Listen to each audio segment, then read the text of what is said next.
Welcome to What the Friday with Travis. This is a podcast dedicated to everyday occurrences, mythological creatures, outside the ordinary occurrences, you name it. So let's start off today with the Squonk and associated fearsome critters. So the first time the Squonk was documented was back in 1910 in William T. Cox's book Fearsome Creatures in the Lumberwood, and then again in 1939 by Henry Tyron's Fearsome Critters.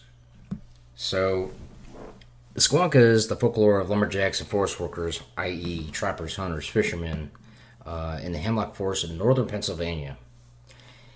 This creature was supposedly a very ugly creature, wrinkly skin, covered in moles and warts. It was very aware of its own ugliness, that it continuously wept. It cried all the time, and is primarily nocturnal.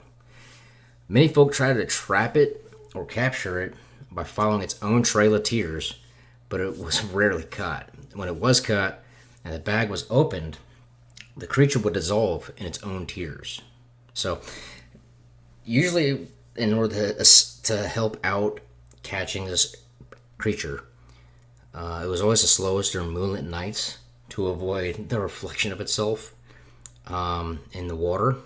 There has been word saying that it has migrated from deserts and swamps to the hemlock forest of Pennsylvania.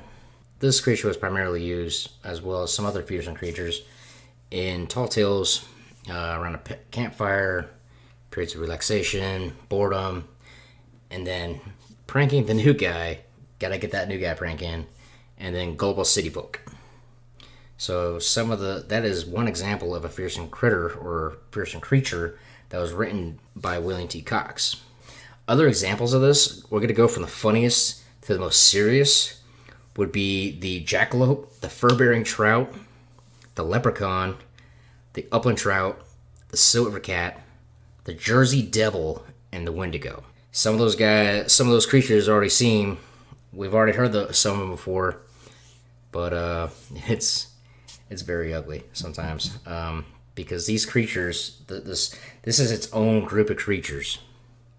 It went from two different books to being its own little subcategory in the mythological realm.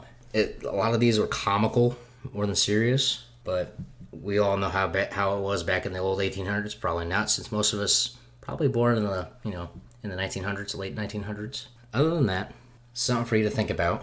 So this concludes episode 1 of What the Friday. You see me, I'm going to post on the YouTube channel later on. But Tony, this is going out to you, buddy. I appreciate you helping me out.